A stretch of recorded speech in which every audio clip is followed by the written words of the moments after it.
I'm Stephen Julander from Santa Fe Spirits, and here's your craft spirits and distilling tip of the week.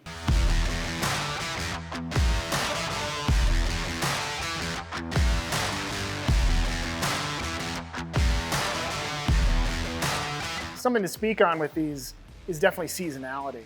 One thing we always try to be open to is making sure that the barrels are at a place where they can age. For us right now, it's winter. We try to maintain a temperature of above 60 degrees. From what we've found, we're not getting aging below 60 degrees. So we maintain a temperature in here of above 60 degrees to maintain year-round maturation. On the opposite side, here in Santa Fe, we are extremely hot in the summer. You'd be surprised by that, but these rack houses will get very hot. And what will happen with that seasonality, it's a wonderful thing. The barrel itself will warm up and the alcohol pushes deeper into those staves. And when the alcohol pushes deep into those staves, it pushes through that caramelized wood and deep into that wood. And we can actually take a quick peek at one of these staves and see how deep that alcohol pushes into that stave. I mean, it's almost to the edge. So in that summer, we're getting that movement deep into the staves, and in the winter, as it cools down, we're getting movement out of those staves, pulling those flavors back into the barrel. And that can really be unique for when you're actually pulling samples of alcohol.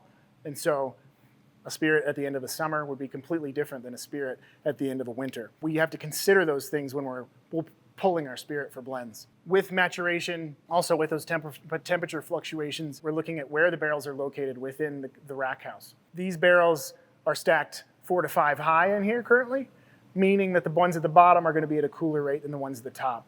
Something unique with that is I found over time, some places like to discuss what that can do to a barrel. And I've found personally within my time that a unique barrel isn't always, a unique place within the rack house. We can find a cherry barrel hidden away at the bottom or right at the top or where you'd least expect it. And for me, it's 100% about the spirit in the barrel itself more than where it's placed. I know there's a lot of kind of talk and discussion on, and sales perhaps about, this barrel is found in one cherry spot in the rack house where we are able to pull these barrels from, and they're wonderful, and there's nothing wrong with that. We've found that each individual barrel, really it's its own little time capsule. And by finding these different barrels, when we're doing our blending program, we're able to pull those and set those aside. And when we find a really, really good one, we're able to release those as a single barrel. The consumer is able to taste what we taste when we find the best barrels. And I think that's a really unique part of this process is being able to pick and choose, what's in individual release, as well as, what's available for the very best that the consumer can find. And that's a really, really fun part because I'm able to kind of connect with everyone on my palate and what I think is the very best. So really what we're looking at in this rack house, difference in seasonality is very, very different, between all these seasons. The movement of these barrels over time, the alcohol in and out is going to be a huge part of what we're looking at when we're aging.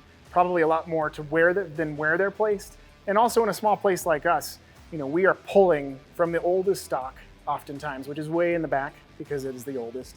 And so we're able to kind of shift these barrels around. And someone like a small distiller like us, the barrels don't stay in one place, they actually move around. And so when we look at maturation, I think we're looking a lot more in the seasonality than the actual placement of a barrel within the rick house. Over time, as the barrels mature, the color within that barrel is going to change. With the new oak, it's going to become much darker over time. But with the used oak, we're going to get a much, much lighter spirit that imparts a lot more of the grain character itself. To learn more about maturation of spirits in barrels, click the link below.